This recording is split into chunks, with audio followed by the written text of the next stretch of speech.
All right, welcome back. Now, in the last video, we managed to populate our characters in the battle in the select screen. We used a type that I provided to you to parse them correctly and populate them with a prefab. We saw that it's correctly loading the character image. Now, the next part is that we are going to have to actually make the character selection logic work. So we're going to choose a character. It updates the chosen ID. We hit search game, and what that does is it emits a socket event to our server with our JWT token and our chosen character, and the server handles the rest. But now we have to set up the server. So let's go back to the auth. Remember, we use a third-party socket.io wrapper for Unity. Let's go to our socket manager. And again, I'm going to provide you its own boilerplate script that is present in GitHub. Let me copy that real quick. In the start, we're going to paste this. Again, I am right now going to also paste this in the below in the video, so you can paste it yourself. So we're getting a lot of errors first. Let me show you first what you got to do. We're getting a lot of errors because socket does not exist, doesn't exist in the current context. We have to specify it here. So public socket IO Unity socket. Boom. Now it'll work. So why is it crying now? Okay, so just hit quick fix using system. Gonna convert. Wait. Why is this?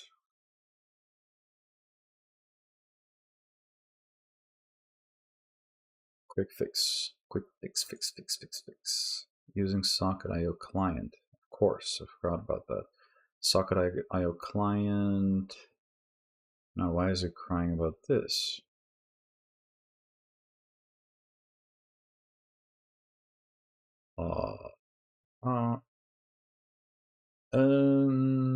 Please don't tell me I have to does not exist in the current context. System datetime. That's fine. Do I not have using system? Just do using system. Oh, that was the only thing that was missing. How about this? Newtonsoft JSON. Ah, okay. I'm not going to give, actually, yeah, let me do this for you real quick. I will copy this real quick. Control C, let me, all right, I copied that so I can provide it in below the video. Now, this is the boilerplate code the GitHub repo gave us. We create the socket reference.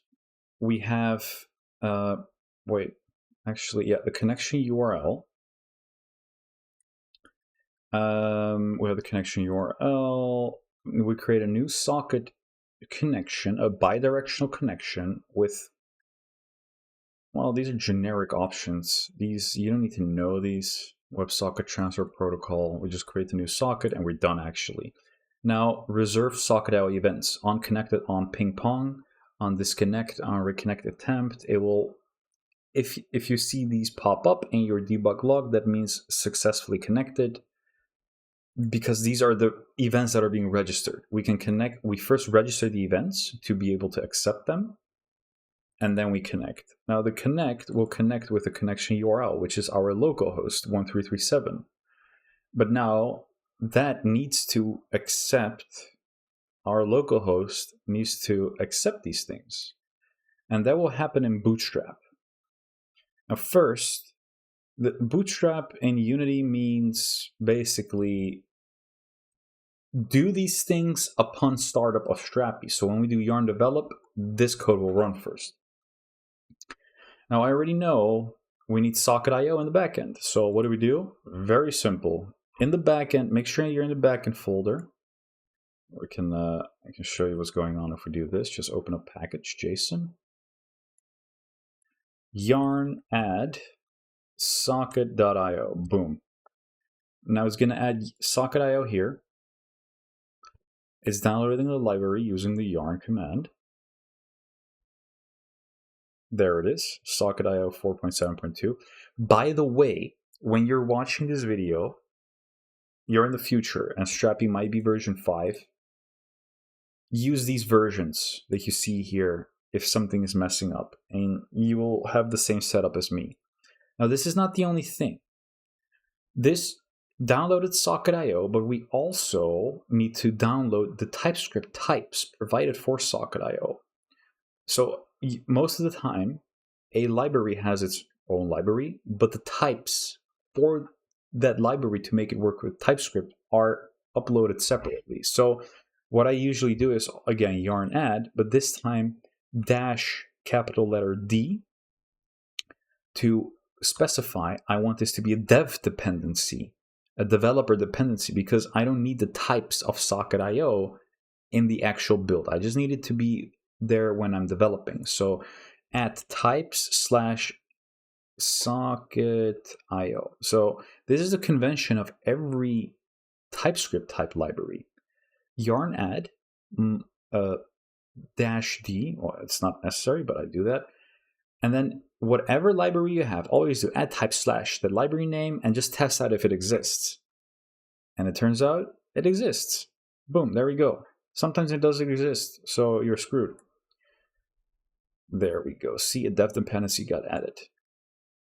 Oh, it looks like it's not maintained or something, because this is for socket.io 3. But some things will still probably be the same. Now, we have to import socket.io from the library socket.io. Import socket.io from. There we go. Now we have to register. So const io equals new socket.io server. So socket.io dot server, strapi dot server dot http server. Now, why was Strapi not auto-completing this? Strapi is of type any. Now in TypeScript, how do I explain this? So far, you saw I'm instantiating a new object. Looks like C#. I'm giving it to a variable, constant io. It's a constant. It's never going to change. Now TypeScript is basically JavaScript. It's a superset of JavaScript. It's JavaScript with types. Now, I said before in this course, this index.ts is the same as, I can literally change the ts to a JS and it will still work. I can default back, in TS, I can actually default back to JavaScript if I say, hey, this guy's type is any. Now, it's always inferred as any. If I hover over it, it says any. Now, I want to give this Strapi a type. Can I do that? Does Strapi provide me with a type? No. That is odd. What if I do this? Why does it give a log? Why is this not giving me? This is odd. What if I do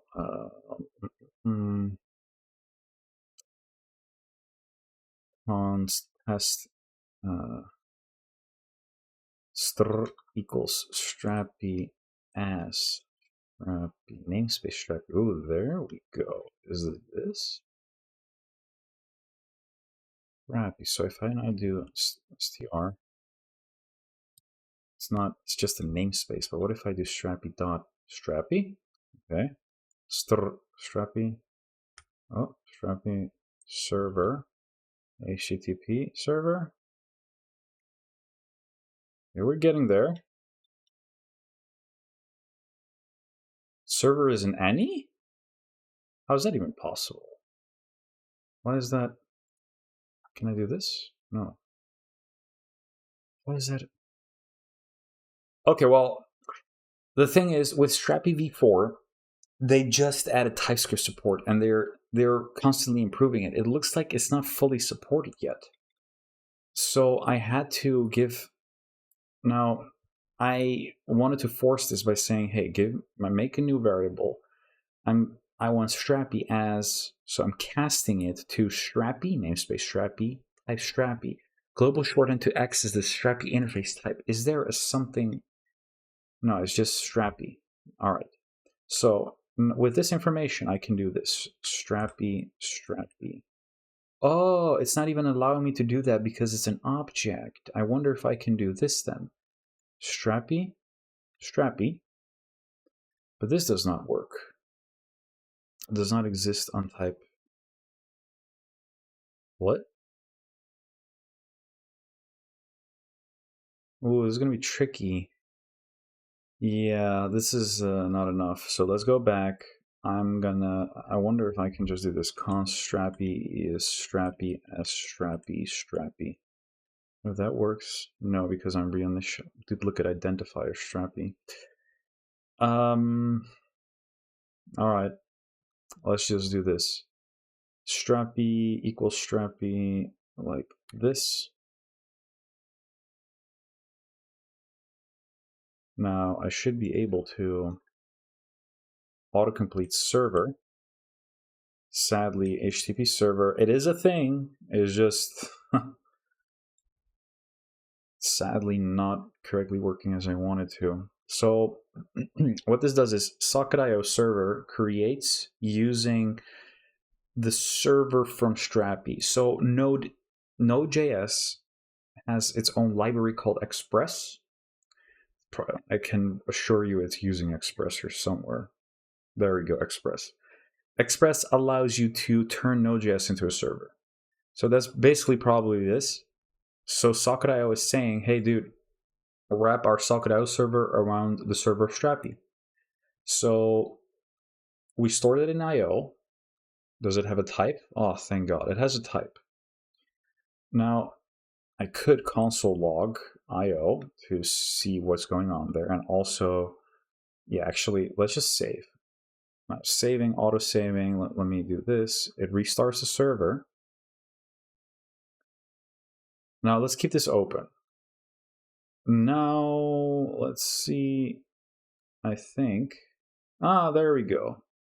Remember how I said Bootstrap gets run right before, well, gets run as you do yarn develop, and it gets run right before it actually starts.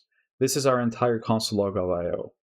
So Socket.io successfully registered using our server. Now, packet types, that's interesting. Now, I should be able to, let's continue and say, what is this even? Overwrite file, because it would overwrite input file. I wouldn't even care about that. That's nothing. That's a non-issue. IO on. Oh my god, it's already doing it. So on the event of a connection. So that's what happens here. If you go back, socket connect triggers the connection event on the server. So on means, hey, when an argument for a listener adds the listen function as an event listener for EV. So what this means is, hey, whenever I get a connection, we grab the object that we get. We grab the socket. Then, why is this so? Socket on disconnect. Do we need that? We don't even need that now. Wait, sorry, the brackets. All right. So on connection, we register here all the other events that we also can expect. So here, if, for example, when we search a battle, we will register it here. So I can already assure you what's going to happen is search battle. The data we get, we handle that data. So let's for now do this. Ooh, what's going on here? And what other events are we going to send? So we can also send the event of when we actually send our turn.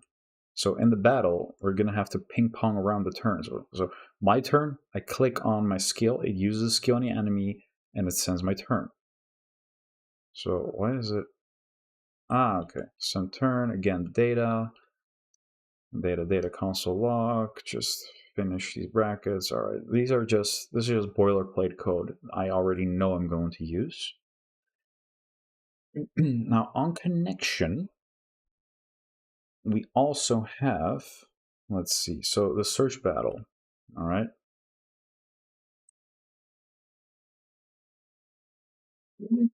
As I said, when we search a battle, we will send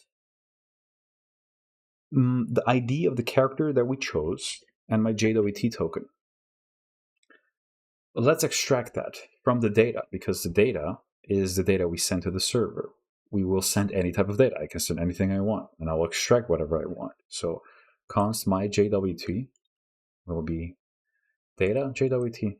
This is this simple, JWT. Const character ID will be data character ID. This is how I'm going to send it. Boom, we're done. Now we're not really done. Excuse me. Now we have to verify the JWT.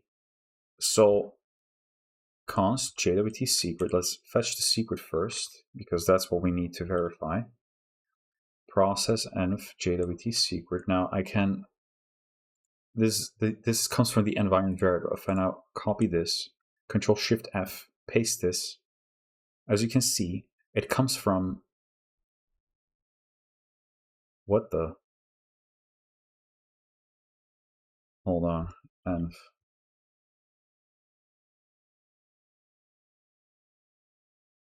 Why is this not showing? It's literally here. I'm searching it here. It's not showing. And in the backend, here, JWT secret is also here. Anyway, for some reason, it's not showing the actual end file. That's odd. But it is there, as you can see. Anyway, that's fetching the secret. Now we have to decode it. So const decoded data of my JWT is, now I know this off the top of my head.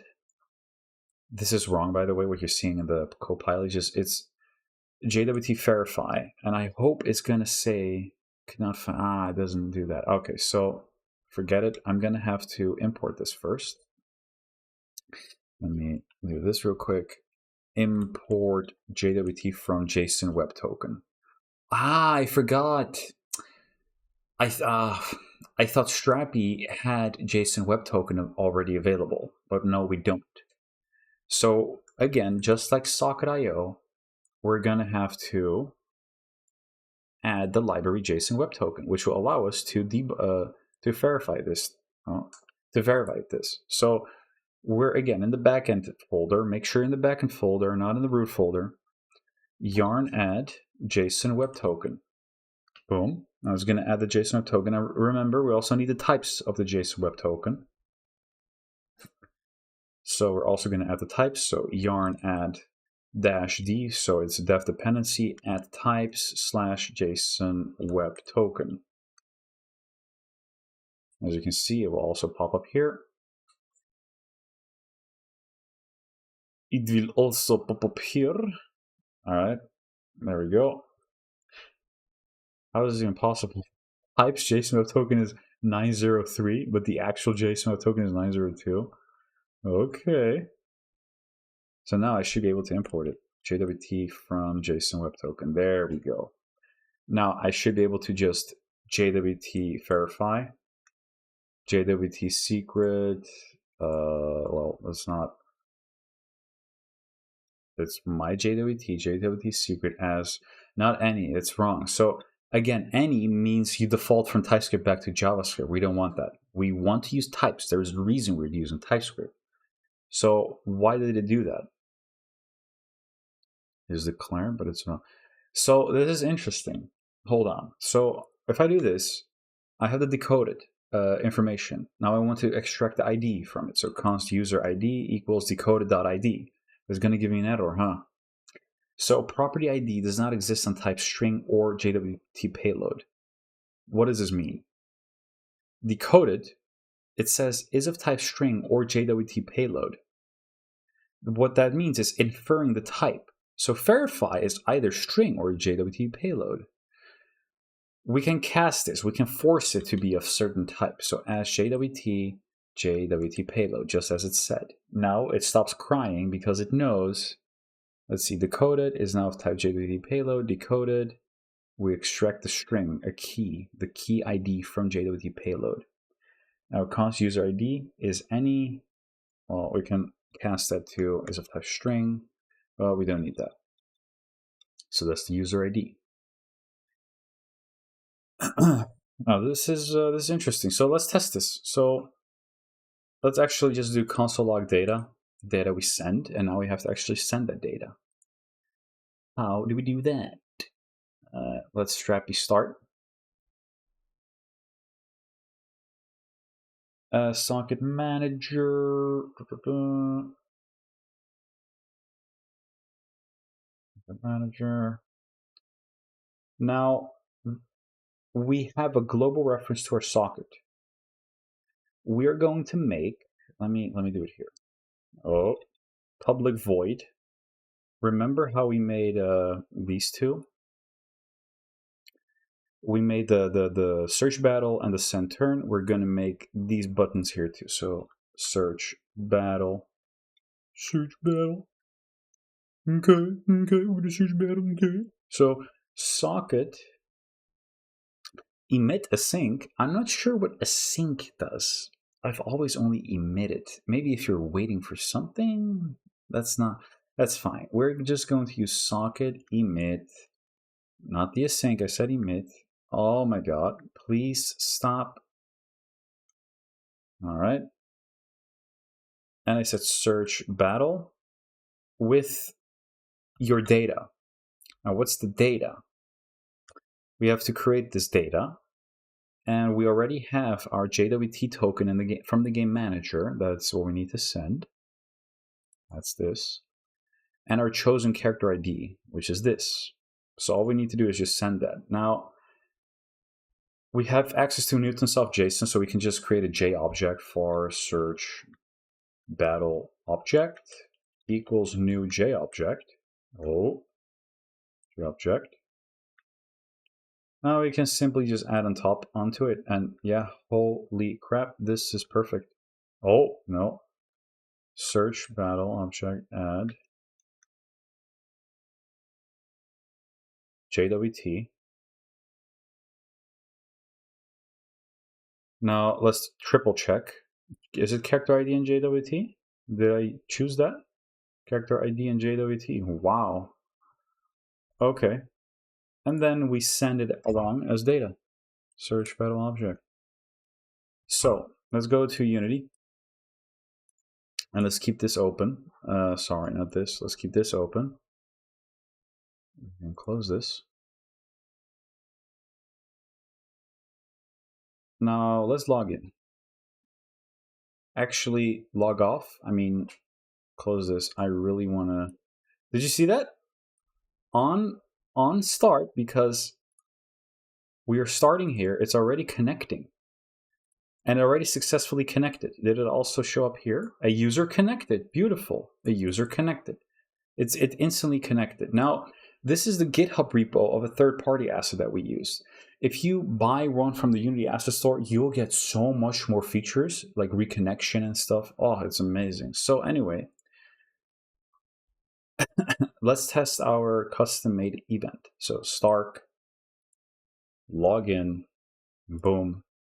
Now we already have a socket connection. All I want to do is I want to send my JWT with my chosen char ID. So see, if I click this, it's changing here. Now search game. Wait, I actually forgot to assign that button, but I can do that in real time, real quick. This is the search button, and it was it in the socket manager? The game manager, in the socket manager. Search battle, search battle, search battle, search battle, boom. What happens here? There we go. We have successfully extracted the character ID in the server and my JWT token. I am extracting my user ID from this token, and now I have this information. So it's saying, hey, Stark, is starting the battle with his chosen character ID 2. And we're done here. So all that's left is now coding the matchmaking. So like, hey, this is successful. Add into the matchmaking queue. And then how you have to visualize this is this code that you see here. This registers all possible events for every socket that will connect ever. So I just connected with, let's see, new socket out of server. I connected, it registered these events for my socket. My opponent connects, it will also register these events for this socket. Now, it will add me into the matchmaking queue, and the opponent will do the exact same thing, add in the matchmaking queue. And in this matchmaking function, we will check, hey, dude, are there more than one people in this queue? Then start the battle with the only 2 people in there. Usually in a matchmaking mechanic logic, you would have like this partitioning buckets. There are like in League of Legends 10,000 of people playing. Usually the way it works is it collects a subset of people and then matches them together with people that are close to their experience level. But here we only have 2 people. As I said, it's going to be a simple game. I'm just showcasing you a proof of concept of making your own server. You're going to add yourself in a matchmaking queue. The opponent will add themselves too, and it will notice, hey, am I the second person? We're going to start the battle. Now, we have done that. We're going to matchmake. Let's save that. That's successful. And I guess I can stop the video here. And let's see, what are we going to do in the next video? We're going to be adding the player. So we're going to do a lot more TypeScript stuff. But we're getting closer to, hey, we haven't made the skills yet. So we're going to create the character, fetch the character, all the character data, and its skills. Well, we're first going to add you to queue. And before the battle gets created, the battle object gets created, the battle object gets sent to the front end. I'm not going to spoil it. Anyway, I'm going to end the video here. I'll see you in the next video.